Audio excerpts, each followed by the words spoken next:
Surrounded by. I am surrounded by. I'm often surrounded by. The entire system is surrounded by Freaking idiots. Surrounded by them. Idiots. Yeah, man. Yeah, man. I am here today with the man, the myth, the legend, Zeroni. Yeah, I'll take that. You know what I'm saying? I'll take that Hector one. Zeroni. Yeah. But no, man, has done so many other things in his career. Walking Tall, 2K. I didn't even realize, we got to get into that. I didn't even realize you were on 2K. And then once I got it, I'm like, this nigga done beat me to it. My man, who I've known for years. Since kids. Like legit. Since kids, man. Yeah. Khleo Thomas. Yeah, brother. How you doing, brother? I'm amazing, man. How about yourself? I can't complain, man. I just over here hustling. I see. Figuring it out every day. Every day. Thank you for coming through, man. Thank you for having me, man. No, Thank you, seriously. This is going to be a really cool episode. Oh, for sure. Yeah. Because even when I've tried to just jump right in because I knew we would talk about all this off camera. Yeah. But it's just like, and the first thing I told him, I'm so impressed with how you constantly have figured out a way to reinvent yourself in a game where people don't do that. It doesn't happen. No, man. We came from a generation of entertainers where, you had to break first. And when you break at that thing and you're very successful at that thing, then you have to go and do it again. But you have the backing of what you're successful at doing to kind of allow them to let you in just a little bit. Yeah. We don't live in that generation any longer. Mm-hmm. Whatever you can do, you should do. And because the technology is here to do those things now, you do it. Facts. You just go for it. Yeah. I mean, because, there's no way, there's too many ways for you to create your own path today. But the problem is there's so many other people trying to do it. Like, I've noticed one of the things that makes it tough, and you've definitely figured it out and gone the correct way, but it's like what makes it tough is because you're like, damn, but when it's supposed to be like, you know that feeling. You're like, because and it's like, no, like what have you done lately? Mm-hmm. What's relevant? Yep. And that's only going to get like 5-6 months, and that's if it was fucking relevant. That's true. Like, that's true, man. Yeah, man. Like it's crazy because again, me and you have been at this. Like I started when I was 5 years old. I told my mom I wanted to be an actor when I was 5. Bro, holes. So you asked? Yo, I asked. We were living in Germany at the time. My dad was in the military. Okay. And we're watching TV one day, and I told my mom, like, I want to do that. And she didn't know what I meant, but I knew what I meant. I was like, I want to do what I'm watching people do. That's wild. So we're in Germany. My dad gets out the military. We make it to LA. She asked me, is it something I still want to do? I told her, yeah. And she took me to one acting class. And I go in, and they're teaching the kids how to be Disney. And what I mean by Disney is, hey guys, oh yeah, I'm so-and-so, let's go. Over the top. Yeah. I couldn't, I knew immediately that's not what I meant. So I walk out and I tell my mom, that's not what I meant as far as acting. And she was like, okay, fine. All good. She had paid the money up front, bruh, 10 classes, but I told her that's not what I meant. She said, okay, done deal. And we just grinded it out and figured it out. That's wild. So what was your first gig? So you moved from Germany to Los Angeles. LA, yeah. Okay. I was born in Alaska, and then we went from Alaska to Germany where Kadeem was born, and then Germany to LA. Damn, Alaska, that's wild. I was born in Anchorage, Alaska, man. Yeah, the lore gets deeper with me. It's very layered. That's crazy, very bro. layered. So wait, so you do that, and then you decide you want to do other acting. So then what was the next role that you got? So let's see. As far as from the very beginning, start from that. Okay, so very first thing I ever booked was a Fisher Price Toys commercial. Nice. It was a family, and there were if you bought this certain thing at a certain time, you'd get a van. They were giving away a family van, a minivan. So yeah, that was the first thing, and then there was a McDonald's commercial somewhere mixed in there. Mm-hmm. Then there was Kids Say the Darndest Thing somewhere in there. The old school come up. It's like it's like stand-up comedians. Like we used to have a circuit, bro. Mm-hmm. Like you hit these shows. You gotta be you are you get it. You know. Like, and people have no fuck, but it's not wrong that they don't know. They have no clue. We do that, and then Friday After Next happens, and then Holes happens, and that's where everything changed. That's crazy. How was the Holes audition process? What was that like? Holes audition process. Okay, first one was great. Second one, call back with the director. Third one was a chemistry read. Okay. and they brought in everybody. So I walk into the studio and I see all the characters' names on a wall, and then the actors who are going to be coming in that day. I see X-Ray, I see Zigzag, Squid, and then Zero's way at the end, and it has the longest list of names. I've Not only the longest list, brother, there's names I recognize. Damn. I'm like, I know that guy. I've auditioned against that guy. And then so about 30 minutes go by, I'm headed back to the holding area, and I see Taj Mahal walk in. And I'm like, whoop, that's it. Good Game night, over. ladies and He's got gentlemen. it like this. And you got to think, this is Disney. Yeah. Like, bro, he's already been established. Like, I already know what's going on. They know him. Exactly. So chemistry read day, we're there all day, man. And I only got a chance to do one scene that day, and it was with Shia. And it's the scene where he's teaching me how to read. Okay. So we go with the script, and then they call cut. The director walks over and says, hey, you know what, you guys, let's scrap the script. Let's just let you guys improvise, see what happens. So, you got to think, Shia is coming out of doing Even Stevens. Yeah. He's been at it. He knows the responsibility of having a whole production on your shoulders, being number one on that call sheet. He knows. Facts. So I relied on him to lead the scene, and I just kept up. And then 2 or 3 weeks go by, and we get the call. That's crazy. And I know how them 2 weeks feel too. Bro, you be sitting there just like, especially when you're a kid too. Yeah. Because now that I'm older, I think of it even from a parent's perspective, like how they have to I got to keep his spirits up, but I got to keep them realistic. Mm-hmm. But damn, did these niggas call yet? Yes, man. And then you coming home, hey, so what they say? Yo. Oh, well, they're still figuring out the. How do you break that down to a kid? I give my parents, I'm sure the same with you. You got to give your 100%. parents credit. Yeah. Because it's not easy having a child say they want to do this. They find a level of success somewhere within it and expecting it to kind of keep rolling into the next thing, the next thing, and the next thing. But that's just not the reality of our industry or of our business. And as a child, that's your expectations for life. Oh, yeah. Because you're seeing this, everyone you looked up to, like, oh, so this is how they got to that. So I'm already one step in. Still a process. Yeah. There's still a lot of variables that people don't know. We didn't know. We had no clue. Learn firsthand. Yeah. Yeah, man. Bro, that's crazy. Yeah, brother. So went from that to music. So explain how the musical journey Happened.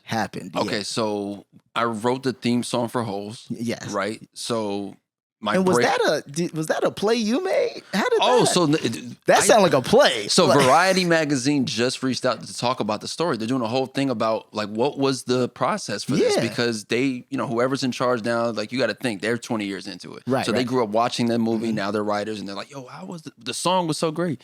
So we're in Ridgecrest, California, and it's about an hour commute from our hotel to the middle of this desert. Okay. So we do that for 2 months straight. We're out there in the desert. So one of the days, man, it just kind of picked up. The one thing that we all, as like the cast, as far as D10 goes, so myself, X-Ray, Zigzag, Squid, Magnet, Armpit, of course, Caveman. We all loved music, like in real life. Yeah. So one guy started beatboxing in the back. Someone starts freestyling. Another person jumps in and starts freestyling. And it just became a thing we did every morning as we were getting on the bus. Right. The producer, Teresa Tucker Davies, heard about it and decided to not like it's her production. She do what she wants. But just one day she decided to miss the production van she was supposed to be a part of, get on ours just to see what's up. And she heard, and I believe she went back to Disney and was like, hey, we got to do something with this. And it helped push Holes to be what it is today. I saw your performance of it too on the 20-year. Yeah. I was like, that's dope, bro. Yeah, that was a checklist. That was like a bucket list moment for me thing. Because you know. Oh, yeah. You already know. Oh, yeah. To bring it back around, like, listen, bro. Like, yeah. It's incredible. So then you went from doing that to... So yeah, that's the musical journey as far as beginning is you break out with a big film like Holes, and you also write the theme song for the movie. Boom, that goes off. Always was into music. Always wanted to figure out how to get into it. Do a roll bounce, bow. You got to think of that cast, bro. Like Nick Cannon's in that movie. He was really doing music. Marcus Park was in that movie. He was really doing music as well. So speaking of roll bounce, very quickly. What is this? Remember bounce? I told you I did. You did? Yes, I did the actual like teaser to get picked up by the. So there's a mixed mic. There's Why have I never seen this? Bro, Maestro, check why it out. haven't I seen this? Yeah. Are you kidding me? Yeah. The producers are so full, bro. Yeah, the film the skates don't make the man. The man makes the skates. Yes, brother. So Oh I was my X in that version. Yo, you see how small this industry and this business is? Yeah. I can't like. We're gonna talk through everything you want to talk about today, but if we ever get a chance, I would love to break all of this down. So this is a quick. It's a quick. No, like 10, 15 minutes, like teaser sizzle Okay, cool. of like what they could do, and it's like in Chicago because I was already living in Chicago. That's right. But we're all yeah? much younger. Yeah. You're a Chi-Town Grew up guy. on South Side. Okay, cool. Yeah, bro. Okay, So- I gotta watch this. Yeah, no, you got to check it out.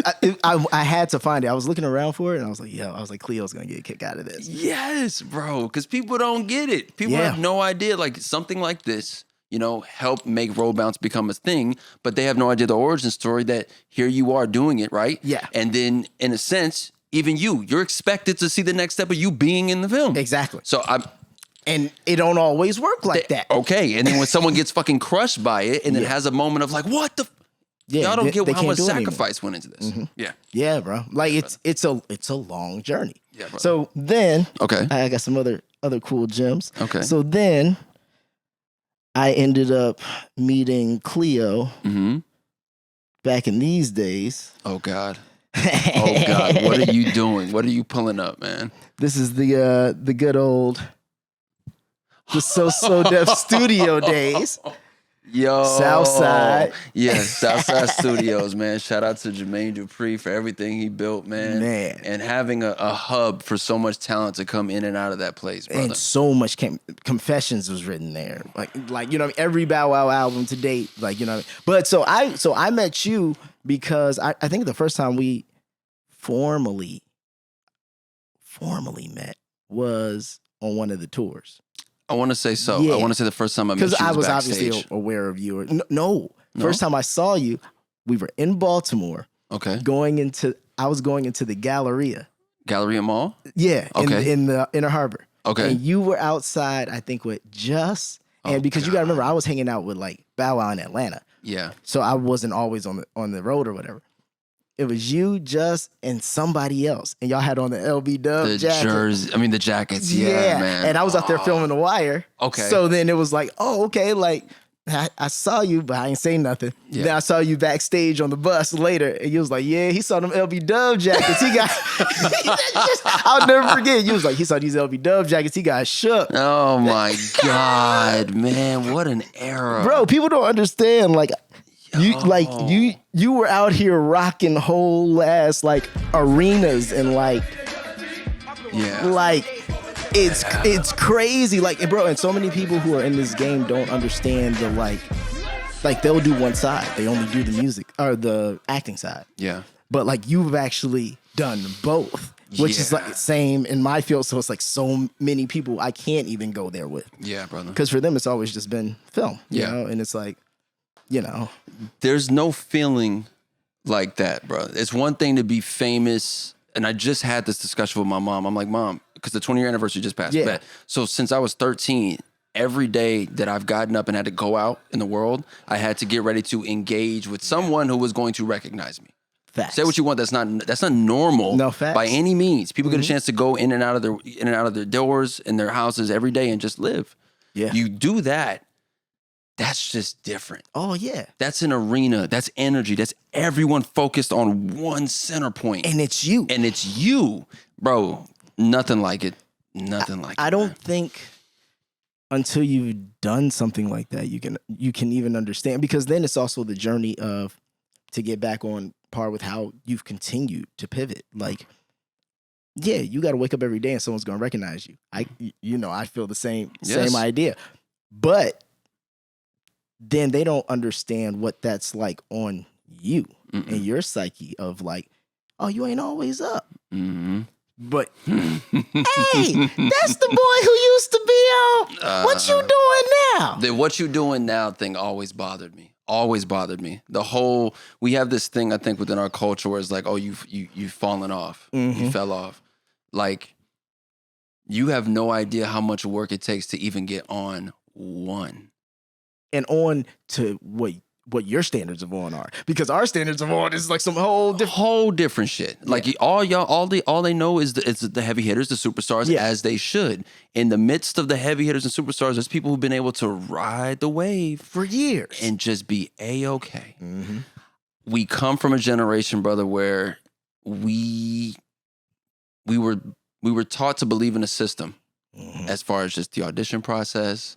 And it all works out, and it will, and it will, and it will. It will. Sounds like the government. Yeah. We believe in this system. You believe in this system, and you try to keep yourself in high hopes and high spirits, and you will be let down here and there. Mm-hmm. But thankfully, you got to think. Thankfully, we are in this generation where we can control the brand that we build, that we can monetize on so many different levels. Imagine if we had this when we had our... Can you imagine, bro? If social media was alive with hosts, if social media was alive during Scream Tour, I couldn't take it. People don't get that. I don't want to cut you up. I was like, I couldn't take advantage of having an arena full of people every night. That's the best clip I could get, and you saw what standard definition that is. Yeah. It wasn't, bro. Yeah. I was on private jets with Janet Jackson with no way to Instagram live it. And it, so now it's just your memory. It's just your memory. It's just my memory. It's just your memory that holds close to. And I'm thankful that we don't come from the generation where it's needed. Right. Like it's needed to be every time. Pull it. Yeah. Because in a sense, like me and you were raised by the OGs of this business. Mm-hmm. We saw what it was like with real success before the flexing with the faking. Of the cameras. The proper success. Yes, man. We come from that. So I think probably me and you, we struggle with coming with the polishedness of this industry because we came from the OGs. We're polished. Right. But polished don't even work in this space. They would prefer you to be raw and authentic, really cut. Like, really? Yeah. That works. Yeah, brother. It's crazy. A lot of my friends who do social media, a lot of them told me they were like, they noticed their videos would do better when they shot them on iPhones. Mm-hmm. Than when they actually shot them with their 5Ds or whatever. Yeah, brother. And like you said, it's the authenticity. I think it's the fact that people, because so many things are accessible, people want to also feel like they can do it. Of course. Even if they're never going to actually try. Well, I mean, I could, but that's what draws them in. There you go. They're seeing it as that thing. It's like, there wasn't everyone like us who could want to have a craft, be passionate about something, chase it, accomplish it, and then be able to show it off. Right. In this day and age, you can show and do whatever you want. And you can show off anything even before it's accomplished or polished. Done deal. I get asked this. How do I become an actor? And my answer is always the same. And I see two reactions. Mm-hmm. I say, this come up to me, so how do I become an actor? I say, go act. And I either see disappointment or I see inspiration from me just saying, go act. Because either they immediately get what I'm saying, or they're looking at me like I just slighted them. Or they're looking for me for another answer for me to give you a hack, give you a trick to it. You got to understand, you're talking to someone who didn't have the tools you have right now to go act. If you want to go act, go get your phone, turn it on, go record, go edit the thing, and go put it on any platform that showcases your craft. What did me and you have to do? Oh, I had to do self-tapes because I was in Chicago. No, and with physical tapes. Physical VHS tapes. Thank you. They were recorded. Then my father would have to go to FedEx. We had a business account because he was sending out so many self-tapes. And let's be real. Hell 'em. How many of these were no's? Overnight. Yeah. Out here. Yeah. You're right. Bro. Come on, bro. And niggas don't want to take the phone that they scrolling Instagram on. Go act. Right. You have it way simpler than I did. Yes. You do. You really do. I literally was also saying, like, even when I was looking at, like, how, kids will end up on Ellen and stuff like that now, I was like, that's wild. Like, I only ended up on these things because, like, I was in commercials. Like, because it's like a kid will end up on Ellen because his parents just recorded something he did at the crib. It cost them nothing. And it went viral. And now this helps add on to the ratings of that. And it's off and cracking from there. Wow. It's not the same game, and it's there's a part of me that's very happy that it's not the same game either, because the pro to everything I just said for us is the fact that we now get a chance to update our resume every day. Yes. excuse my language, I don't know if I curse on it, but every fucking day you're I can more than update my resume. I don't have to wait on the audition, the network or the studio waiting for approvals. Nah, if I want to go do some shit, I can just go fucking do it. Mm-hmm. And that's what we are as creatives. We had to be put through this process of this is just how it goes. This is how it goes. This is how it goes. Now the trade-off of that is like, where's the monetization in it, right? Right. Because if back in the day you hit it big, cool, there's a check somewhere in that. There's a system for that. There's a system for that. But now we update it every day, and now we get a chance to maybe work with a company or brand that want to come work with us because we understand our audience. So And it's us. And it's us. And it's us. I think that's one of the things I'm figuring out now. Because after this, I'm going to ask how you chose gaming and how you found that audience, especially like how you were able to tap into the fact that you're such a Disney staple, the Disney audience and everything. Like, it's like now I know I'm trying to find what that is because there's nothing cooler with all my friends who do things on the internet and social media, all this kind of stuff, than them having their own, it's their own thing. Like, it's literally your own channel. It is your own. So if X amount of people will come in and buy into your channel, that is something that does not go away. Nope. Regardless of what system wants to get rid of you, regardless of, no, these people are still going to show up because they're here for you. That's right. Yeah. That's right, man. And opposed to, waiting around and a whole bunch of maybes I hope they, like, nah. Mm-mm. Yeah. We've come a long way, bro. And I wonder if guys like me and you have gotten a little more spoiled in a sense, because once we figured that out, Mhm. right? Do we really want to ever play ball again? Do we really, like, why would you? There lies my issue. Yeah. It's hard to go, okay, let me go. Because then it starts to feel like exactly why we're in this industry, to not have the typical 9 to 5 types. It starts to feel that way. And it starts to feel like, oh, my voice isn't my voice. My choice isn't my choice. Like, I'd rather craft something that's mine, because that system will eat you up, spit you out, and they're going to get new ones. They'll get a new one. It's not hard. Listen, man, Yeah. I'll share this. I've shared this story a few times. I got offered the role of, I don't remember the character's name, but I got offered a High School Musical. Oh, okay. Yeah. Right?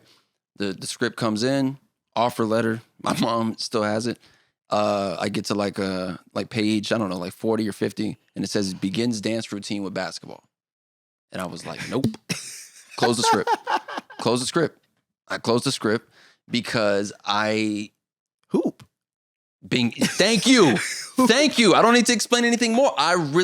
We come from that generation. I grew up loving AI, Kobe Bryant, Tracy McGrady, Vince Carter, Kevin Garnett. Like, those are my basketball heroes. Right. And we had And One.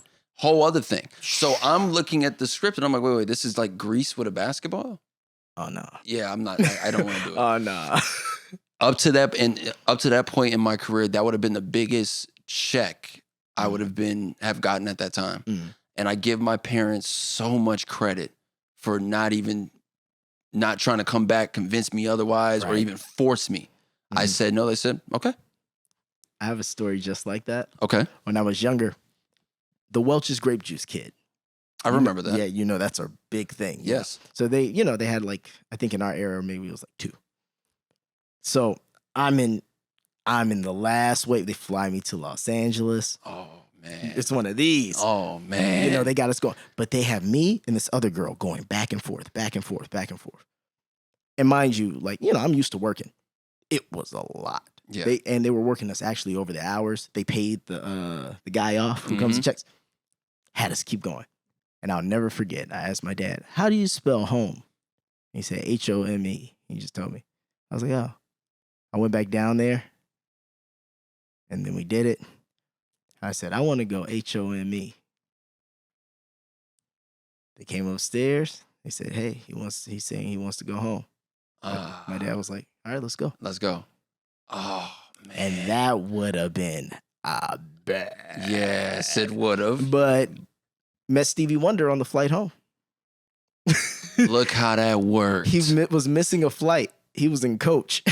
Yeah, I know this makes no sense. Wild time. Wild story to throw Wild in that story. one. And I got a picture with Stevie Wonder based off of that. But it's just crazy because it shows, like, even though my parents definitely put me in this and it was a little bit more guided, like, it was never about. It was for me. Yeah. You know what I mean? So they're like, if this is, this is run, all right. Because also he don't say stuff like that. Yeah. Wow. For your pops to back you even in that moment. He didn't, give me a second. Let me just talk to him. Hey. You sure about that? Exactly. We just flew.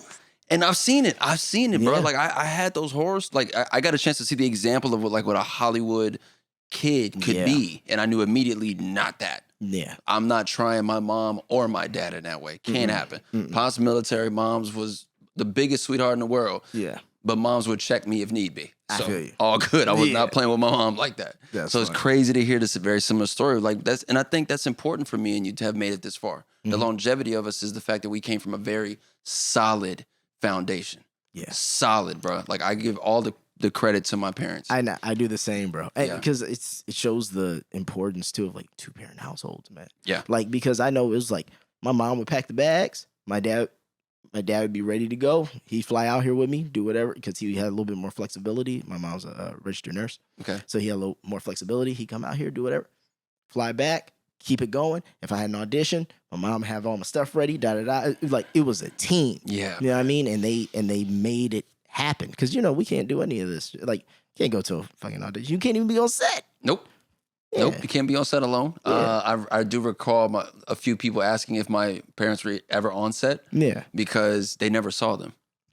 I had the same kind of. My dad was always stay in the back. Thank you. Yep. They were tucked off, bro. They didn't want to even have that reputation of being involved. Now, mind you, look how it worked on the other side. If we go look at the and it's not to throw their name, throw them underneath the bus, it's just how I went. If we look at the Hillary Duffs or anyone in that other realm, their parents ended up coming on as producers for whatever project they were doing later because they were that involved.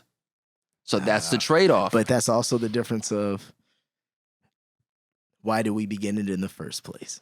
And I know for my parents, it was, hey, it's a black kid on the south side of Chicago. He's going to do something. We don't know exactly what. He's probably not going to hoop. My dad ain't that tall. There's like sports might not be it.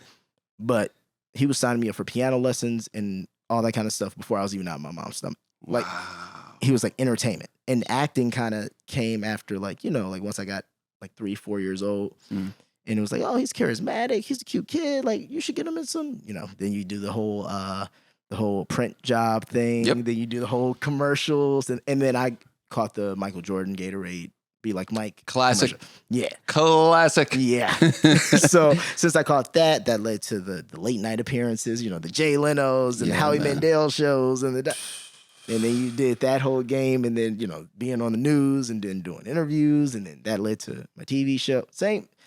It's just building blocks, bro. Exactly. Building blocks. Exactly. And a lot in the new era, it just kind of feels like once you catch a viral thing, the success will come and the opportunities will come, but look how quickly it burns out. It burns out so much quicker. Yeah. And I do feel sorry for any, younger kids who are finding their success via social media without parents who even know what the hell is going on. Their parents work a 9 to 5. Right. Their kids are becoming overnight celebrities via this platform that you don't even understand, that now these opportunities are being sent directly to their email. I can't even try to help you manage your money or anything because I don't get how any of this works. Right. I feel sorry for them, bro. That's Like me and you will talk in the future. Like I definitely think there needs to be something given to parents, like because we get the chance to come from both worlds. We saw what it was like as success at a very young age. And now we understand what success looks like coming to their generation via just this. Somebody's got to be able to tell their parents what the hell is going on here. So me and you need to set up a summit. That's all I'm saying. No, we need to set up a summit. That's a great idea. Yeah, bro. Okay, so video games, huge part of your life forever since day one. Yep. So at what point did you figure out I want to do something with this and I want to, whether it was a Twitch channel, whether it was like, how did that journey begin? Pandemic. So right before we got locked in, I was sitting down with Fox Soul to have my own late night talk show. Okay. I had pitched them on the idea of having the Arsenio Hall of our generation. Right. They loved the concept, young black man. We don't have that. Right. Everything is either the girls talking with a bunch of them or 2 guys and a chick. It's very, very different. So pitched them on the idea. They loved it. We're getting ready to go shoot the pilot for it the second week of April of 2020. And of course, that was all gone. Yeah. Live studio audience, something that I knew coming from that. I know how to work a crowd. I know what I'm doing. That's gone now. So we're locked up, and I'm looking at Twitch as a platform that I've seen so much success on, but no one has been able to tell me how the platform works. I've seen a lot of white boys win. Yeah. I've seen a lot of gamers win, but I don't see anyone that looks like me per se winning there.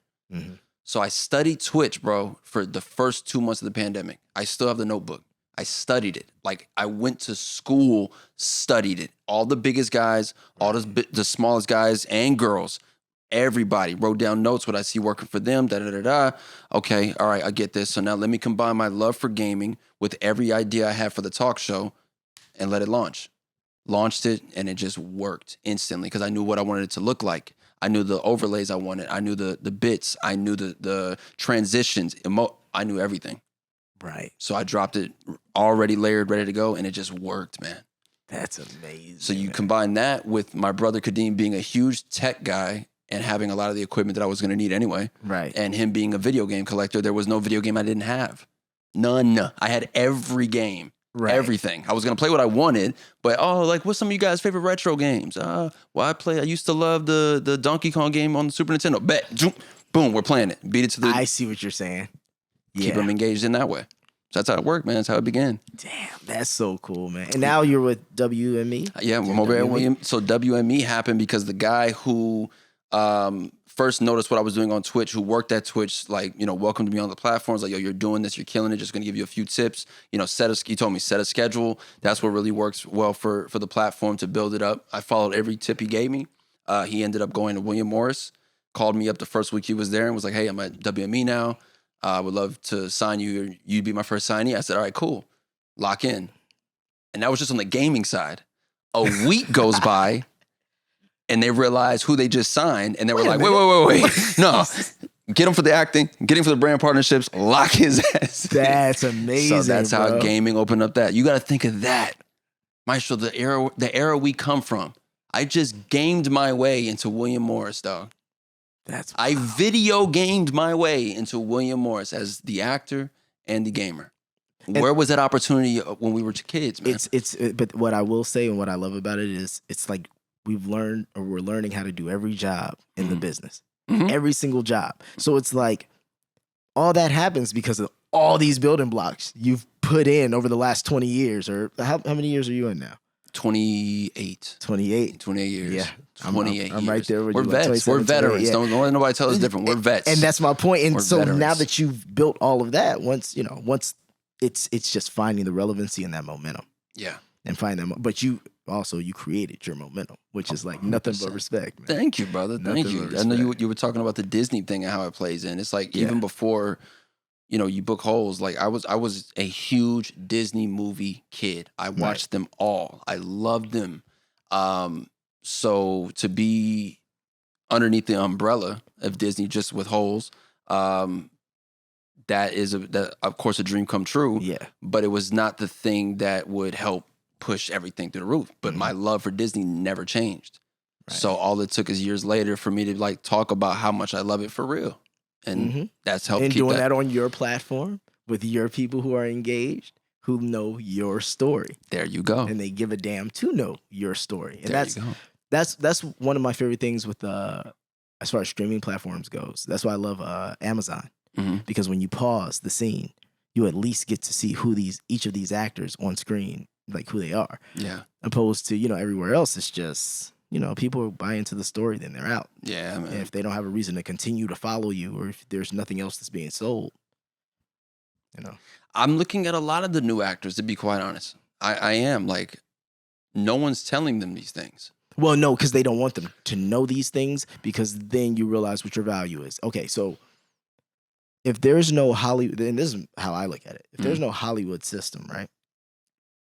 Or if you find a way to play outside of the Hollywood system and you get really successful, then it's almost like why the NBA has to pay niggas so much money. Like, it's like, because we can't have, like, we got to keep all these guys here. Like, we got to keep them here. And I think it's the same idea. Like, if Michael B. Jordan can go somewhere else and go make $50 million, he's going to go do that. Yeah. You know what I mean? Yeah. But I think that's why they keep the game the way that it is, where it's like, hey, this rug though could get pulled. Right. And once we pull this rug, you get none of it. Yeah.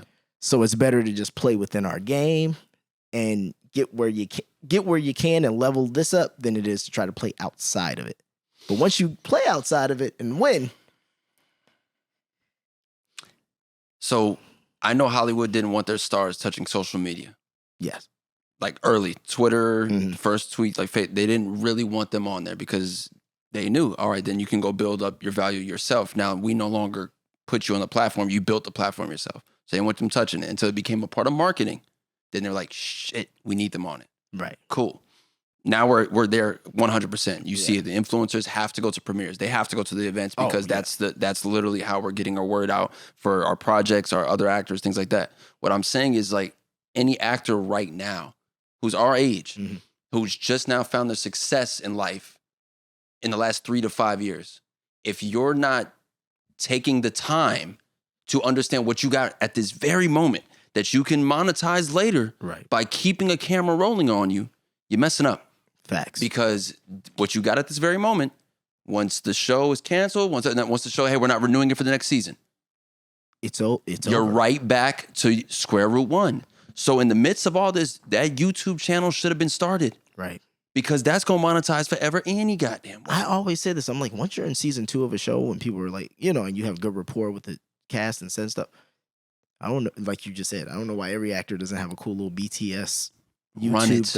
Are you kidding me? Run it. Don't because be it's number not- 1 to 5 on the call sheet. I'm running this. All day. I ain't giving nothing up. Like, you know what I Yep. mean? The episodes come out and then I drop the BTS of the episode. There it is. Huh? But They don't do it like that.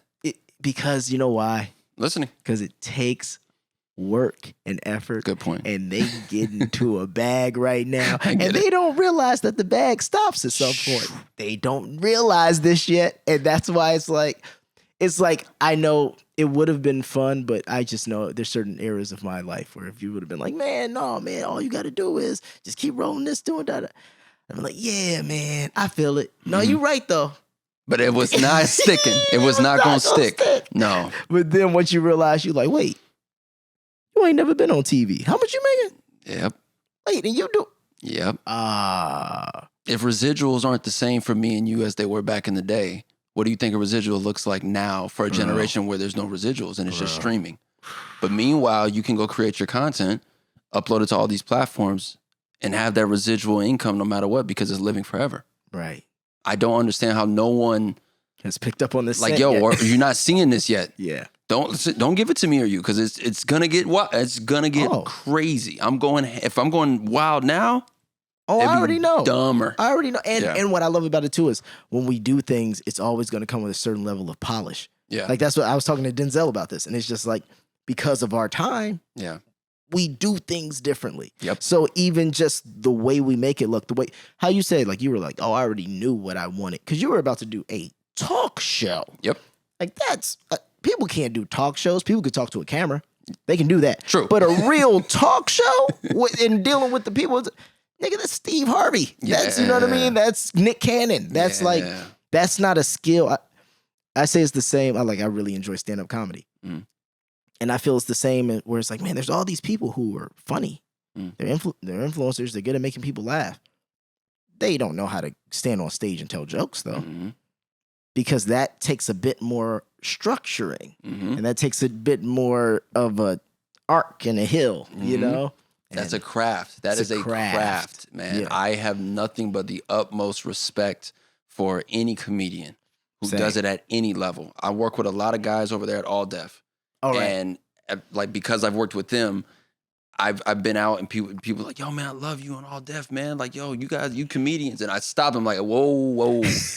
Let me just stop you there. I am not a comedian because of the level of respect I have for them. Yeah. Tony, Tahir, Kev, all of them. I know to hear. Bruh, I love what they do, and Yeah. that is a craft that is not easy No, at not all. And So, yeah. it's really difficult to navigate in this era too, Mhm. because it's like I always wonder because I want to try it at some point, like try to. It's on the bucket list of Mhm. items, but it's like, man, how do you find your crowds, especially in a time like this? How many places are you gonna go? If you're the raunchy comedian, how many places are you gonna go? And it just be like, no. Yeah. Before you find that crowd where it's like, oh, okay. Yeah. Yeah, this though. Yeah. I can, yeah. Oof, what a time. Yeah. What a time 'Cause to you be a can't- comedian. Because people are offended so easily. Easily. Yeah. Easily. Like, we have, what just got announced very recently that they're changing the lyrics for The Little Mermaid. They're changing some lyrics as far as Kiss the Girl. They're changing those lyrics, and they're changing the villain song, the Poor Unfortunate Soul song. Oh, wow. Because of just where we are. So like everything needs to adjust. And I'm fully with adjusting to being able, because it's a different generation. It really is. It really is a different generation. We came up in a wild time. Yeah. WWF, South Park, it was a wild era, bro. It was a The wild Simpsons time. had only been on like 2 years, 3 Bro, years. Yeah. we came from a different era. Everyone now is just different. And you got to kind of accept it, because no matter what, the youth lead the charge. Yeah. And that's not going to change. Never. Mm. So in 15 years from now, guess what? The youth will be leading the charge to change again. And me and you just going to be old and dusty. But if we own all the media that the youth If are we making, own all the media, if we go and try to buy one of the big studios, then and only then. and then that's when they're like, those guys are old and dusty and they own everything. Yeah, we knew. We knew what was coming. We knew. AI. Yeah. What are your thoughts on where that's headed as far as your social media game or internet gaming? That actually, I want to know what you think AI in gaming, where that's going. AI in gaming, I don't know yet. So we've seen AI take on art, real art, painters, drawings. We've seen art take on writing, like legit.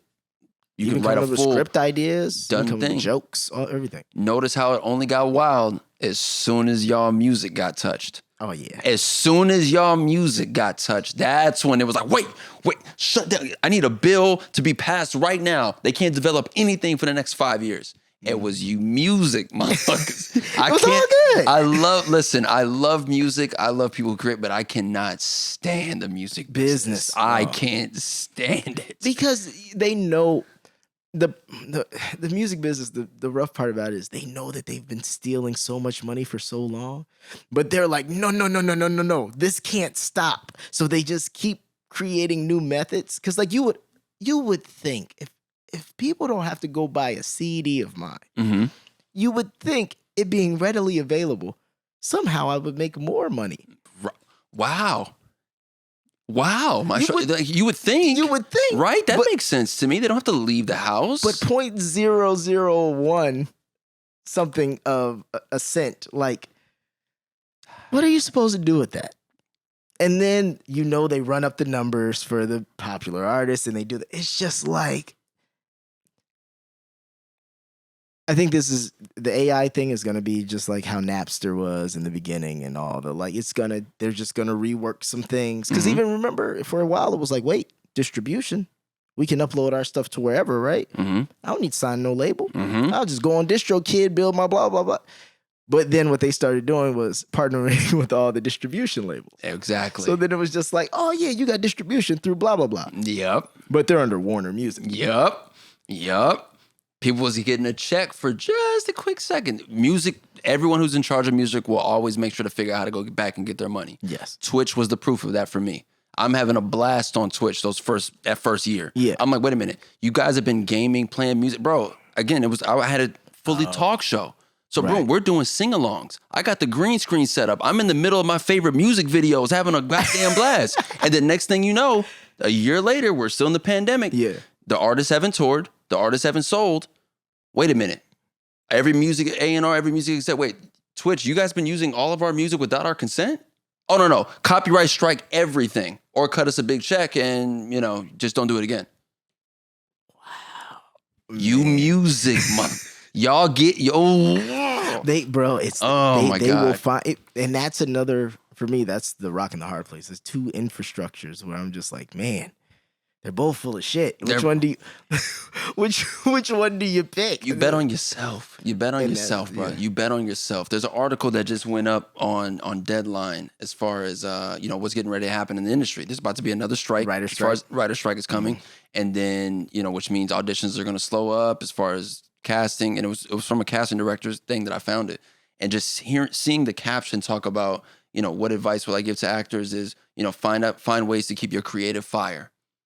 And I was like, where was any of that information way back in the day? I had to figure that out alone, do it, feel my creative fire done. I'm good. But now you can pass that information around to people. Because then it's like TikTok, right? If you fuel your creative fire, you're still not worth anything. Then what I can just go do is, oh, you have all this. I'm going to come pluck you because I have this large name. I'm still not going to pay you anything crazy unless you've built something at something. You know what I mean? Yeah. Go get kind of popping. Yep. You know what level of popping when it really changes. Like when it's like, oh, no. We got to pay this person. But prior to that, go get popping. We got enough to, and then we'll just put you in this movie instead of this. Hi, how you doing? We're going to use this guy who's already. Mm-hmm. And that's the beauty of it. Now it's like, oh, we'll just use. Wait, no, but he's popping, and he also has X amount of years of. We'll go with him. Bring that up this way. Bring that. We believed in a system that told us to do it one way, and then when they changed the rules on us, we were left behind for a second. Mm-hmm. Cool. No, bet on you. Bet on you because we have the technology, we have the skill set to do anything and everything that is expected of us. It's still entertainment, no matter what. Right. So as long as there's something recording and as long as there's something ready to show it off and put it out there to a platform, we're going to eat. It's facts. Yeah. Man. End goal I'm going to switch it around for you. Quick question. Is your end goal with this with this business to be in it forever? Or do you got an exit strategy? My goal is to be in it forever on my terms. Okay. So I'm sounding like Franklin Saint right now. I'm Yeah. I'm going to end up like, I'm free. No chains. Nah, let's hope it doesn't end that way. No. But seriously, like, it's almost like I want to find a way to be adjacent. Mm. Like I want to find and create something which is entertainment and needed. And that forever keeps me in the mix. It's almost like I don't know. I just know that at the end of the day, my goal is to change something in all of this shit that I hate. Mm. That's my end goal. Mm. But I know that I must get to a level to be able to be in these spaces to do those things. Yeah. So whatever it is, I think I want it to be something. Yeah, my thing is I don't have an exit strategy for this business. Just because I do love, maybe not necessarily the business of it, but I do love the entertainment, man. Even just sitting here talking to you, like, this is dope. Like the fact that we can do this and this is, it cost us nothing. You know what I mean? Yeah. And there's a conversation we would have had anyway. We should have had, we don't get to see each other because we'd be working. Yeah. But like, same idea, man. Like, that's what I love about it. And I know that there's like, man, we're born it, like we're too good at it. So I feel I'd be doing a disservice not to be a part of it. Agreed. But I do think as I do each thing, I get more antsy. So if I were to do a series regular on a television show for the next 3 years, oh yeah, I'd be like, okay, especially get some bread. Okay, the TV stuff is, I'm really trying to do this now. Like I'm a very like, there's things I want. I want those platinum plaques for producing records. Mm. I don't really care about the plaques. I just want this signification. Okay, yeah, you knocked that one out. Yep. Want some more television posters. Okay, you knocked these out. You did that. And then keep with each thing I learn in that, move forward to do something else that's more on the business end of what I'm doing. Yeah. Because too many people have eaten off of us for years. You know what I mean? And if I can change that game in any way, whether that be on the music industry side or I feel that's my final product. I think that's what I want to say. Whatever that product is, I need to make to be where I want to be in life. That product is going to have something to do with fixing something within one of these industries. Beautiful. Beautiful to hear, That's the brother. goal. Beautiful. Right? And that's beautiful to hear just because you can come to that realization after being in it for this long. That only comes with longevity of it. Facts. Yeah. The fact that you want to be in it long enough to fix the issues that you've seen. That's beautiful, bro. No, for sure. It's like have you ever watched the Black Godfather? The story of Clarence Avant? It was on Netflix. Yes. Yeah, like even just like a guy like him. Like how he was able to, for good, move the needle on a lot of things and change. Like he got Hank Aaron, first black with Coca-Cola. Yeah. He set up these deals. He did. So in his way, he was fixing things that were, that where there was a separation. Now it wouldn't be so much that on that end, but it would be more on even just how you just said, how it's like, wow, there is no, the NBA now gives people financial advice. Or like, gives them the tools to understand the money they're coming into. Where is that for people in social media? Where is that for people in, I always say this, I'm like, man, if you really want to break it down, and you've had experiences with even this guy, but like, are you kidding me? Like if Nick Cannon did what Soulja Boy did for breaking people using the internet to make music, think of what Nick Cannon would have created. Ooh. Or think of where Nick Cannon would sit. Yeah. Like on some board or over at TikTok or somewhere, and they would be like, and it's like a guy like Soulja Boy should eat, obviously we know he moves differently, but that easily should have been the transition for the next. Yeah. Because he invented it. It's like, bro, you invented how to even do this. And you consistently beat the algorithm. Yeah, you consistently stay relevant. You could be completely irrelevant. Soulja Boy will do something and be relevant. Yep. And it's like, oh, okay. I've always said Soulja Boy's got his built-in. He's got built-in PR. Yes. He's got built-in PR because it's the name. Yep. And no matter what, like you said, no matter what he says, it's a headline. It's going. It's going, man. And that's a great tool to have in this business. But it's a great tool to have. But then also, once again, he's selling his own thing. Because if he wasn't selling his own thing, that can't be in any of these algorithms. They're not having it. You're right. And that's why it's always, whenever you see those outliers, it's always, to me, it's the coolest. Because it's like, man, you figure out how to do this. And like, think how many corporations have had to do deals with Soulja Boy and been like, we gotta, the guy came, and we hear the stories. I remember they came through, it was 40 of them, and they came. They all smelled like marijuana. It was 45 minutes late. and the guy did one song, was going, how much do we pay him? And he got paid this much. That's crazy. Not if you know what this nigga did to get here. Yeah. If you saw that computer he was making these beats on, it's not really that crazy, but it's just shit, man. Like, but once again, it's still that, opposed to being shit. Think of what's the guy's name? Chameleonaire. Oh, the GOAT. Would have had, in my opinion, the GOAT. Same, that's my point. GOAT. Imagine if he had done what Soulja Boy had done in some capacity. Like, think what he'd be able to change, or how you seen the video where he talked about, he was telling the label like, all right, if y'all don't want to cut me my check, I'll just I'll teach the people on your label how to run the audit. They didn't know how to run the audit. He said they gave him his money that week. You have it. Never mind. We good, bro. Knowledge. We didn't have a lot of this stuff, man. Like, it's there now more than ever. And I'd be telling this to my little sister, because my baby sister's 19. She's an artist, and she asked me a lot of questions because she wasn't like, there's literally a picture of me holding her when she was maybe a year old, or maybe even almost 9 months old, on the set of Roll Bounce. That's fine. In my mom's living room. And I just bought her a car last week.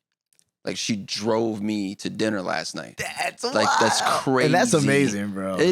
I'm very proud of moments like that, bro. Like, I worked my ass off. That's what matters. That's the shit that matters. That's the shit that matters. To be able to work my ass off 20 years since when the world would know me, to be able to, my baby sister, because of the work that I've put in, not guaranteeing anything, not hoping something, praying something, no, work for it and be able to give that back to family. Right. Love that aspect. The work ethic we've had to put in throughout this time, brothers, was like the most important. Yeah. No matter what. You got to put the work in. So for baby sis to be around me, ask me these questions like, yo, why is it? Like, why do you this, that, and that? I'm like, Khleo, because you didn't see. You did not see this. You got to put this work in. Right. I know they make it seem like it's easy. It is easier to an extent, but unless you're doing it consistently, it's just gonna come and go. And that's the problem with, like you said, with socials. It is consistency. So we went from, oh no, I'm on this thing. This will let me ride for a year or 2 or 3, or how big this thing gets. We'll see. There's only 5 networks for it to be like. You feel me? Like, whatever. Man. Like, whereas now it's like, nah, bruh. Like, either there's a million streaming apps, there's a million streaming services, there's a million things that you could be on that no one's gonna see you. There's a million things you could be. But I think that's another game too. Like, I see sometimes younger guys and they're like still chasing, they're chasing the being on TV thing. And I'm like, hey, respect. But I feel like now, even more than ever, catalog matters. Like, what you've been on will matter more because there's so much stuff. It's not like back in the day where it's like, oh, if you're on TV, someone might see you. Yeah. No, like people have their pockets of what they watch. Facts. So it's like, it's not like back in the day where it's like, oh, you just came on at 7 and I was looking and it was like, no. Like, if you're on a show that isn't, our generation doesn't watch, it's going to do nothing for your socials. Yep. It doesn't matter. Facts. You Facts. getting a check every week, it's cool, but it's going to do nothing for your socials. So And you're eating that, you're sitting back and eating with that check, but you're not building anything for yourself. You're doing nothing. Exactly. Yeah. And you must build something. Whereas if you get on the right show, it's kind of boiled in. All you got to do is just go play. Yeah. Like, actually try. Just try a little bit because it's coming in because people are watching it. And it's a generation that's watching it that uses this technology. But it's like, if you're on network TV, you're getting a better check than everybody. But like, no one's looking you up on socials. Like, nah, it's not their generation. And it's, the OGs, the ones older than us, like, they got a chance to live and eat and die by a level of, in a sense, secrecy. You feel me? The only time we ever saw the OGs is when they were doing the press runs for these projects that they were doing. And then they can go in seclusion for 3-6 months and then be back out, back on set for their next thing. Not no 24/7. It's go time. It really is, man. Like, I wasn't the biggest Jake and Logan Paul fans, like, during their runs. I had to adapt to understand what the game was and learn. I was like, oh, I was a hater. I was a hater of you guys, and now you guys literally have put the formula out there. Now I'm just gonna go crush it because I see it now. Right. You guys did it. It's like, no, you saying that though reminds me of how you explained WWE to me. And I remember how you broke down how the business worked. And I was like, oh yeah, it's the same way I like dissect samples and shit. I'm like, oh no. He like gets it. So it's like, yeah, trying to do anything in that space. I see what you mean. Because I felt the same way. I was like, these guys, all they're doing is da-da-da. But then you start to realize, and you're like, oh, the consistency you're doing is that? And then what you're doing. And then on top of that, the fact that, one of them comes from Disney. And one of them I think was on, the younger one. And completely breaks away from that and creates his own thing. Now you see Prime everywhere. Bruh. Like, I'm like, whoa. Like, y'all are like real. That's an extra strategy. That is a consumer product good. That is CPG. Okay? Them boys made a shift. Yes. I'm at the store and I heard a family walk in and ask the workers, hey, you guys only have this one Prime flavor. We're looking for this one, and this one. I'm like, there's Prime back there, but they didn't want that. They wanted these 3 other flavors. Bro, I don't. They turned that shit into Pokemon cards. You got to be kidding me. Quickly, too. Yes. Like, I remember seeing the ad and being like, what's this Prime shit? To seeing it's the official drink of UFC, making plays. Yep. To hearing this story. And then right before hearing this story, somebody came over the other day. I was doing a session, walks in with a Prime. Yep. And I'm like, oh, this shit's in my house. Marketing. That good. I'm at Mania. What is he? They're at Mania with it. Right. He's in the ring wrestling. Who KSI pulls off his mask. He's in a full Prime bottle. I'm like, you gotta be. Mwah. Beautiful. Beautiful. But, mwah, I see bro. every. That's why I get angry when I see the lowbrow version of it. Like, I love a good. When you product place and do everything properly, like you said. Beautiful. I get mad when people half-ass it, and then I'm like, come on. So, okay, so you're trying to get the blah, blah. That, it's cheap. Yep. Cheap, opposed to, you've hit every... I remember being in Vegas. My boy Ruckus was DJing. It was a Diddy night. before Diddy even walks in the booth. Like 3 motherfuckers walk in, bottles of Ciroc. They already taking pictures of the bottles of Ciroc at every angle while Ruckus is DJing, while other people are DJing, crowd, all this kind of shit. Then they have 2 set up. They have the case in the back ready for when, Diddy's bottles come out. Mm-hmm. And then Puff walks in, entourage and all, holding the bottle of Ciroc. And I'm just like, wow. It's the experience. You sell the lifestyle perfectly. And this is what this brand is, and it works every time. Oh, that CPG move, believe me, I'm looking. I got my eyes wide open. I scoped. I was like, okay, bet. Cool. I'm looking. They gave us the game plan, bro. Right. It's just who can do it. Like, can you figure out how to do it for yourself? Dead ass, man. And to circle back on the roles as far as like what you're on and what you're not on, what's helping socials and what's helping building a brand for yourself. Like, I had to tell my team, look, I've done a lot of similar roles. Similar. I've been in interrogation rooms now 4 times on TV. We're done. I don't know how much more I need to be interrogated by police on different shows. We're done. I agree. I'm done. I agree. I am done, man. Like, I see something so much more, like something different. Like, I know, like, I'll give this to you. I feel like younger me was able to do so much and be a part of so many Black stories because maybe my facial features hadn't set in yet. Right. My mom's Moroccan. My dad is Black. As I've gotten older, I look more Moroccan than I look Black. Mm-hmm. I'm watching the World Cup and Morocco, first African country to make it into the semifinals. Okay. They cut to the crowd and I see nothing but Moroccans. And I'm like, holy shit, they look like me. Right. You're not hiring one of those guys that look like that to go be in Snowfall. No. That's not going to happen. Yeah. Do you get what I'm saying? Yeah. Optically. So I told my team, I was like, look, if it's not sci-fi, if it's not fantasy, I don't want to audition for it. I don't want to waste your time or my time with it because I know. I've already done these things. I know it's not going to have the impact, and I can now navigate this business with the tools I got that we did not have when I was younger. I got them now. If it's not sci-fi or fantasy, I can't audition for it. It's a waste of everyone's time. And you know what's the best part about it? And that's where your heart lies anyway. So hold on. Let me WWE it, right? You know me. Games, comics, statue, figurines, all that. That's me. Yeah. Let me book something in sci-fi and fantasy that goes 3 seasons. I'm at every con for the next 5 years, booked. Easily. And happy to be there. Very happy, enjoying life. What am I going to do being interrogated again on a guest star role? That's just go. Now, don't get me wrong. I'm very grateful for every single thing I've done, but those were all tools to add to the kit. We've got those sharpened.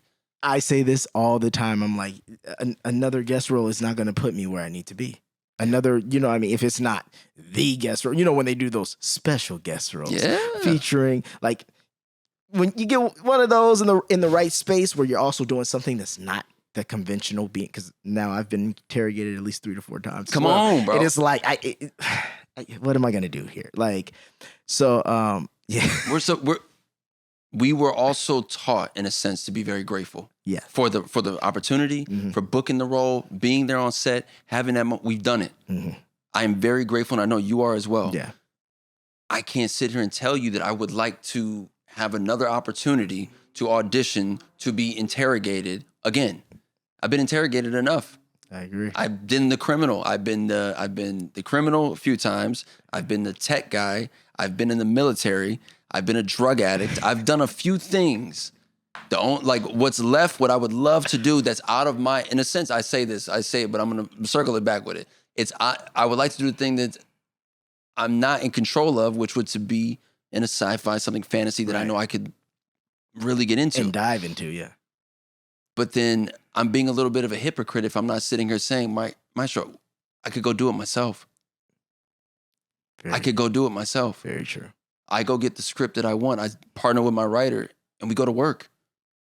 Cool. Right. We got the We got the short done. Right. Hell yeah. Do you get what I mean? Yeah. Go to work. I love what you did on the UA when I came to the man. Yeah. That was sick. That UA was was that beautiful. was fire. Yeah, and yeah, it's seeing those things come to fruition. But I know, and I always laugh. I'm like, I know at some point, bro, you gotta at least get a serious look at if they ever do another Jafar. Got to. I think you'd murder that. Disney, look, y'all doing all the live actions. Mm-hmm. When it's time to tell the story of Jafar, Yes. of how he got into the palace of Agrabah, let's go to work. Man. So I had to break down Aladdin to somebody who hadn't seen it in years. And I was like, you ain't seen the Aladdin animated in years? They were like, nah. I was like, okay, look. So Aladdin really just lying the whole time. Aladdin hustles his way because he's a street rat. He a hustler. Right. Jasmine escapes the palace, and what's the first thing she asks? Like, where the street niggas at? Like, hold on. Like, I've been tucked away in this palace too long. I'm trying to be out here and find what's going on in the streets. Jafar immediately figured out that, hold on. Now, mind you, set him up the first time, but he like, yo, I know a hood nigga when I see one. Right. You from the same place I am. So that's how I see the whole story between them two. Saying. And that's how you ended up getting them in the end, whatever. But the opportunity comes up, I agree with you. I would Man. love to play Jafar.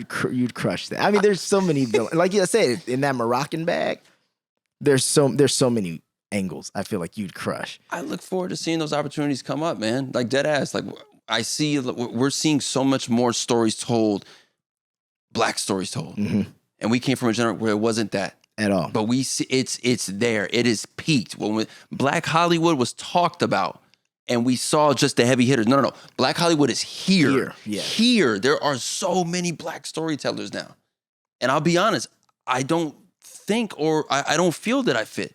When I feel look, you. they're not casting Khleo Thomas to be the black male lead. Yeah. No, I don't see it. No, I feel you. They'll cast you Yeah, but 100%. but even then, I even was saying, I was like, man, a lot of times I'll just go and I'll look and I'll say, who on TV right now looks like me? On things I'd want to be on. Mm. So I say like, okay, my boy Algie. Okay. You know, like he had the Euphoria. Okay. I could see myself on some like Leon shit on like Snowfall, Okay. right? And then I start looking around and I'm like, a lot of these other shows, it don't, because it's either like you're in the youngish, almost grown pocket, or you in the grown pocket. Yeah. You're just crossing over. At least you can kind of get the full beard now. Oh, barely. Like Oh, barely. we both. It's like the overlap. We're not quite in the grown pocket, but when it comes to like, it's a different look now. It's a different look than our era. Like it's like the lead of shows look like Damson or Daniel Kaluuya. And like that, like tall, dark skin. As they should. As they 100% Exactly. should. And not mad at it. Yeah. But then you also got to know, okay, well, if that's what I'm looking at, what moves do I make? How do I adapt? Gotta pivot. Adapt. My favorite word. Adapt. My favorite word, brother. I live and die by it. Adapt. Because that's all we got. Yep. Yeah, man. Before you get out of here, 3 to 5 books that changed your life. Ooh, 3 to 5 books that changed my life. The Power of the Actor. Okay. 48 Laws of Power. Yeah. The Subtle Art of Not Giving a Damn. Okay. Or giving a fuck, one of the Yeah. two. Holes. Yeah, that's a good one. Holes. Last one out of I started reading this is more personal, but I'll just put it out there. I'm just trying to understand us as a culture and where we are generationally. The Ethical Slut. Oh, I've heard of the book, but I didn't know what it. Yeah, it's really just touching on, I believe it's touching on like polyamory, things like that. Oh, okay. And not to say that's a lifestyle that I'm interested in at all. It's just more about, I'm trying to understand the mindset of where we are generationally. No, Things that have makes changed. complete Me and you sense. came from, like you said, a very solid foundation. My parents been together since high school, so that's all I knew. But now you try to explain. I was always conflicted with this. Okay, I want to replicate what my parents had, but my parents have not had to see or deal with the things I've had to experience since I was 13. So, what, like, you're preaching to a choir. I'm like, how if I Yeah. could just understand you, maybe, Yeah. or just the thought process of that, then maybe it can. Because it's crazy that it's like we like the ethical slut makes people are ethically non-monogamous. Yes. Yes. It is just like, damn. So what that mean? We talked about it once, or what's that? I don't get it. This I is don't a get. slippery slope, my friend. So I'm trying to understand it. So that's something that even personally, like I'm trying to gauge because it's different. It's just different. Yeah. It's just different. The things that we were taught, the things that we saw, that's not reality. And if it's there, it's there for some people. Shout out to the 9-to-5 folks. Shout out to the folks who live in middle America. They're getting married the day after they graduate high school. But it's even changed for them because then you got to remember they're getting married the day, but he's still trying to text some motherfucker in that's Australia. right. That's right. I didn't even think of that. Still, Yeah, no, yeah, the which then- socials still screw it up. Oh my God. Bro, it's crazy. Like, because my parents, once again, I don't know exactly, but it's 30-something years. Yeah, it's 30-something years. I'm 31. Rock. So, like, yeah, they figured it out. I know it wasn't always a cakewalk, but, Yeah. you know, once again, it's like crafting something, building something, saying, no, like, we'll push through, you know? And now that's not really the thing. I feel like it's one of those things where everyone feels like they have a million options, but when you feel like you have a million options, you know what happens every day? One of those options goes away. And slowly but surely, you have 1 to no options. Yeah. And then you look back and you be like, damn, Yeah. about 4 options ago was a pretty good one in comparison to... Yeah, that's one place in my life I'm trying to figure it out, man. I'm trying to figure it out because it is hard to find people who have the same values as, especially coming from, like you said, 2-parent household. It's hard to meet people who have the same values and who have the same work ethic for a relationship. Because what you have to remember is your work ethic is different because of what you've done. Bingo. So- Bruh, I not to sound like that's not to sound like I have a God complex or anything like that, but like my priority literally is the thing that is gonna keep me fed. Period. Yeah. I saw and I had to explain this to somebody. I don't know how much time we got, but No, you're fine. You're fine. I'm like, I had to explain this while you were in middle school at lunch. Mm-hmm. I was already handling grown ass shit while you were in sophomore year of your high school, and all you had to look forward to was going to what is the thing they do during high school where like everyone comes to the gym and they have the thing before the pep game? rally. Pep rallies. Yeah.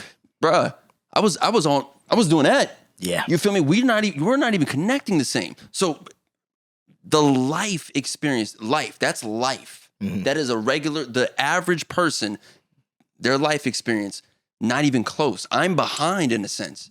I had to take that blame like, oh no, there's things I just don't register because I didn't see it or feel them. Same. You went through 2 or 3 high school boyfriend and girlfriend situations. Bruh, that was never even a case for me. Yeah. I was building something.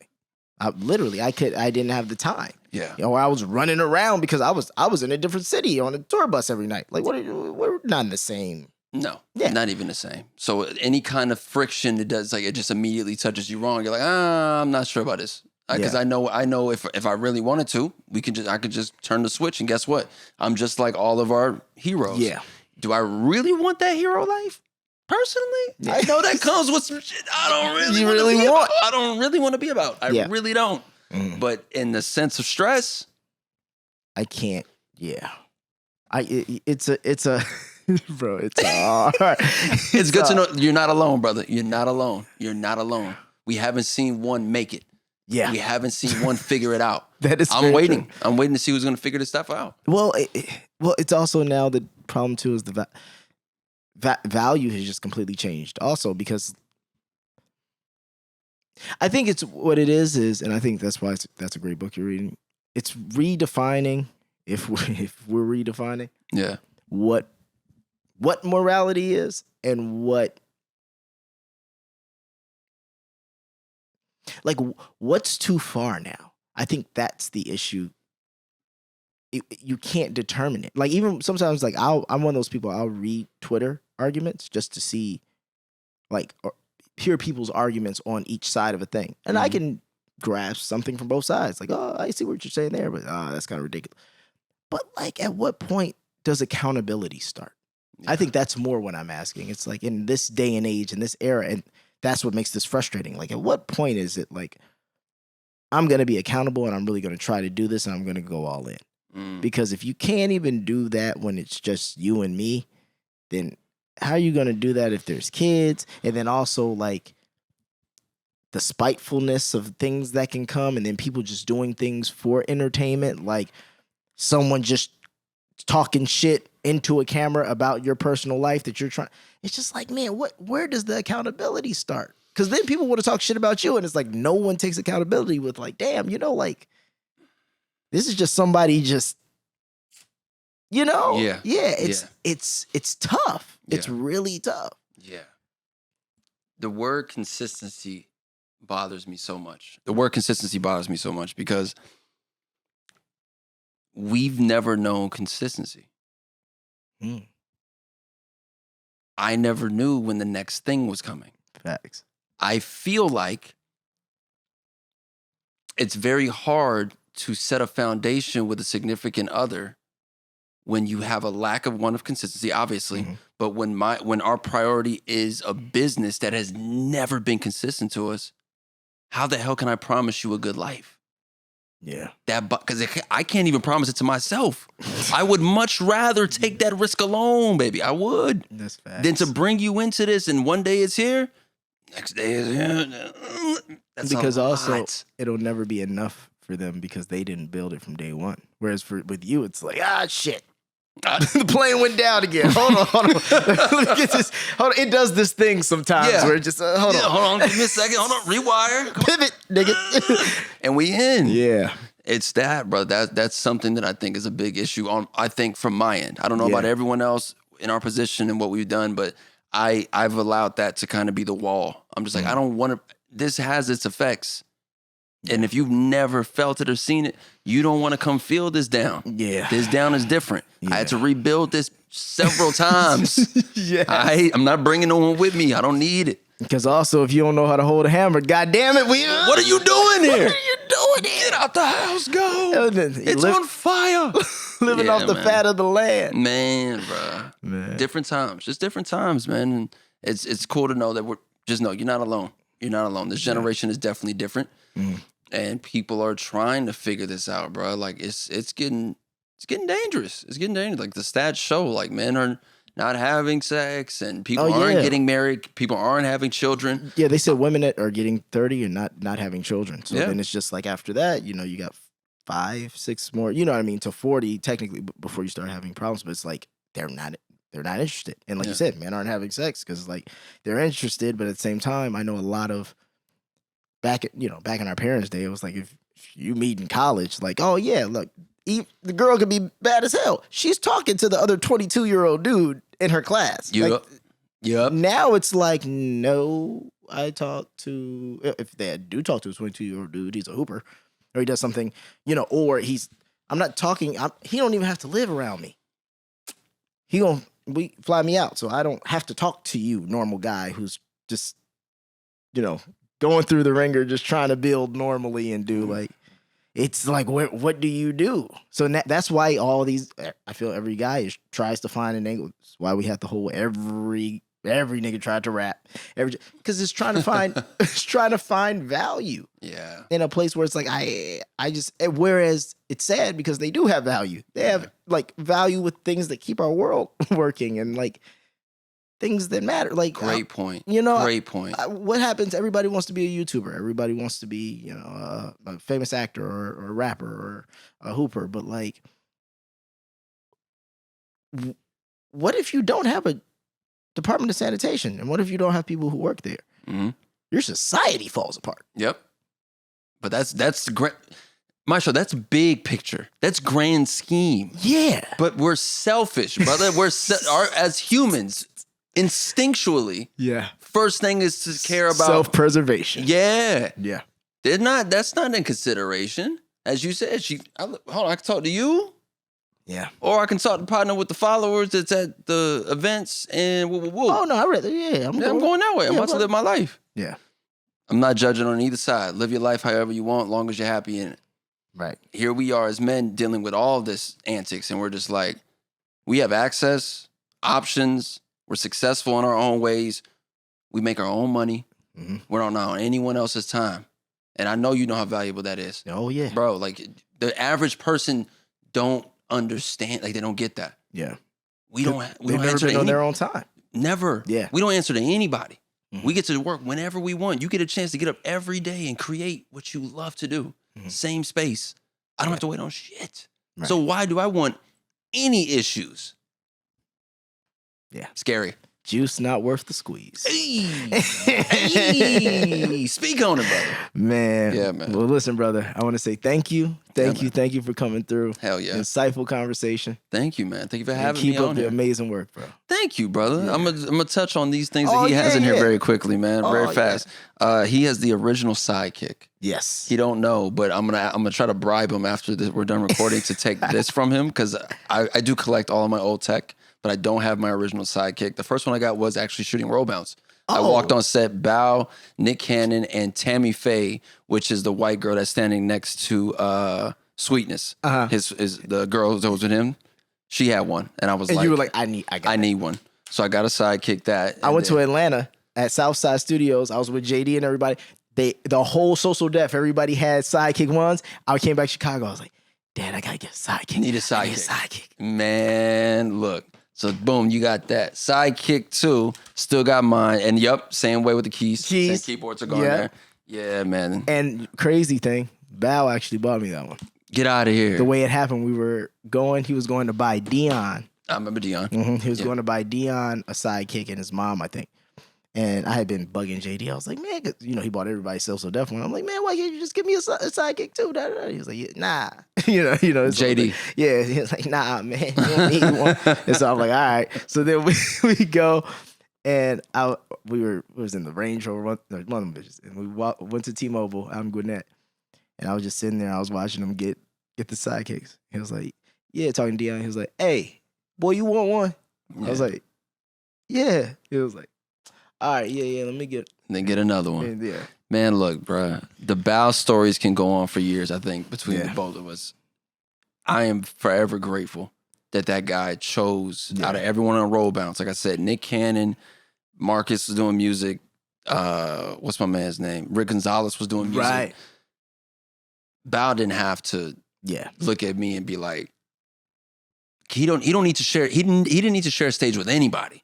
Like first and foremost, he didn't need anybody. That's one thing I always give that nigga. That nigga's a hell of a performer. A hell of and even like but it's same respect I have where it's like, damn nigga, you were born in this. Like you did this and you put in the work to learn how to do this well. Yeah. Like even in comparison to the, a lot of the young cats who might make it now, blah blah. It's like not the same. That nigga learned how to perform. Yep. Like it like even watching it consistently and how it can be so consistent and how it's like, oh no, like even the chants. Oh my God. Like it's school 101 of performance. Yeah, and it's just like, damn, all right, like the call and response, the control of a crowd, how to take them on a journey. Like I learned all that from that guy, and that guy learned it from the OGs who've done it at the highest of levels in this business. I will forever. There's nothing I could ever do to repay him for taking me on road with him. He didn't need nobody. Yeah, and he chose me to have that moment with him, man. And I D23, there was a girl who walked up to me and said she was at the show in New Orleans for Scream Tour, which was right after Katrina. Oh, okay. Right before, no, she was at the New Orleans show. Then Katrina came, and the next couple shows we had, Bow gave all of his money back to the city of New Orleans for that. So I had asked her because I was always curious. Now being very aware of the brand and who I am, I'm like, I gotta ask because no social media. Yeah. What did that look like to you to see Bow Wow and Zero on the stage? I never thought of it until later on in life because I'm like, I know what Zero means now, but what did that look like to them then? Great response. The video's out there somewhere on the internet, but it's wild, and I will forever be grateful for that guy. Yeah, forever, man. Yeah. Bow Weezy, we miss you, brother. Yeah, man. Yeah, man. But all right. Game gears. No, let's talk about this game gear. Let me tell you about this game gear really fast. All right. So I never had one, right? Okay. Never had a game gear, but all my friends always did. And let me tell you what I'm very surprised about. You still have both of the battery covers. Oh, those would always probably break, and then every game gear I've ever held on to until this very moment in my life, never either had both of them missing or one was missing. That's hilarious. So I'd be playing because you got Sonic in here because I Yeah. feel like it's the only game that really Game Gear ever like really dropped that was dope. And it was cold. That was a good Sonic Hell game. yeah. Sonic 2's in there, and I remember having to keep my fingers pressed up against this side. Oh, so The batteries wouldn't fall out. So it's amazing to see this in hand, like fully like kitted. Wow. yeah, that was my brother's, which is crazy. Your brother had this one. Yeah, he had this one. That's so freaking cool. We've Yeah. come so far. You got from this to a Steam Deck is two different worlds. Bro, Yeah, crazy. man. And I have, can't play me. I got N64 in there. Yep. I got PlayStation. Yep. Got the PS2 up there. I see that. See the Xbox over there. The Get your PC. Dreamcast. Your Dreamcast. Yeah. I don't think I've ever seen a black Dreamcast. Oh yeah, that was the sports edition. That's fly, Yeah, bro. So I That's fly. I'm a retro. I'm not a gamer as much like now with the newer stuff, but same way like I love playing some retro shit. Yeah, like man. I could because that's what I could keep up. The It's a Call of little Duties different and now. all that. Now, man, Yeah. it's fast. Like, bro, it's fast. Yeah. I'm old. Like, I'm like, I got to build and I got to shoot. Oh, Fortnite got you screwed up, Oh bro. man, They nah. dropped a new version. They dropped an update. You can No just go in there. builder? No build. No Okay. build. You could just shoot now. There was like too Yeah. many niggas was on that Call of Duty. They were like, wait a minute. Yeah, man. That's funny. PSP, of course, a classic. Oh yeah, This is the first one. the first one. This is the first one. I have the Slim still, but this is the very first with the there it is. I got Tiger Woods PGA Tour in there. Yeah, bro. Shout out to what Pharrell Williams had like a gold one of this. The Game Boy Color. We all played Pokemon. Not You, of Silver. course, you got Pokemon in here. He got Pokemon Silver. Is that your favorite one? You know what's funny? That was me trying to get into Pokemon. Silver? Yeah. Oh, and man. then I told you I'm so bad. I'm a 2K guy. Yeah. I'm a Madden guy back in the day. Okay. Crash Bandicoot. Classic. What's the other one? Metal Gear Solid. Love it. But anything that gets too fantasy, like I'll never forget. I got Kingdom Hearts on PlayStation 2, right? Never made it off the first island. Oh, come on. You had- missed out on so much. I had no clue. Bro, I saw the trailer. I was like, yo, this is gas. Yes. And then I couldn't figure it out. I was running around, Mickey Mouse jumping shit. It was, Maestro, you missed out on so much with I Kingdom know, Hearts. I Give it know. a shot. now that I'm older, I might go back. I might have just been a little too young to get what was going on. Talk to Kadeem. Let him give you a save file that takes you right out of the first island. Because I understand what you're saying. Kingdom Hearts 1? Yes. The first island takes way too long to get out of. Okay. But once you're out of that and you're going from all the different worlds and you're seeing all the Disney characters, it's so cool. Because it's Final Fantasy Right. mixed with Disney. You're right. So Kingdom Hearts 1 is a banger. Kingdom Hearts 2 is the perfect game. Okay. Perfect. You're Okay. going to love that. Game Boy Color, bro, I have so many memories of this. When Pokemon Red and Blue came out, all of my friends chose red, and I was like, I'm choosing blue. I'm going to be different. I'm choosing blue. And then when that Pokemon Yellow came out and Pikachu never went into the ball, he just stayed outside the whole game. Fire. Fire, brother. And then, of course, the iPod video. No. Yeah. This is an iPod video. Yeah, there's video on that. This is an iPod video. Oh, my God. This Yeah, is bro. crazy. Throwbacks. Yo, man. What in there? Now we got Nostalgia. phones that do all of this. We got phones No, that do no need for any of this. nothing, ladies and gentlemen. Jeez, brother. Man. I love tech. I am going to try to bribe you for both of those things. I'm going to try to figure out how to get those off of Maestro, man. But man, Yeah, brother. thank you, man. Love, man. So Great glad we got a conversation. chance to sit down, man. Same, bro. More. When we do part 2, you tell me to come back and we'll talk some more for shit sure. about the and business. we'll game. Oh. I'll get some. That's why I was gonna find a game for us to play, but then I was like, oh, he's saying Final Fantasy, blah blah. I want you to almost put me on some shit. Okay. That's what we're gonna do with part 2. I'm gonna have the mic stand, so we ain't gonna. Okay, I'll yeah. find something we can. But when's the last time you played NBA Street Volume 2? Ooh, it's been a minute. Okay, cool. I used to know serving it up. Yeah. Dinner served. Yes, Ooh, I brother. used to go crazy. All right, so cool. We'll pull one of those out. All right, let's That'd do be it. cool. Love you, brother. Love, man. Yeah, man. Thank you, brother. Of course. Peace. Good shit. Man.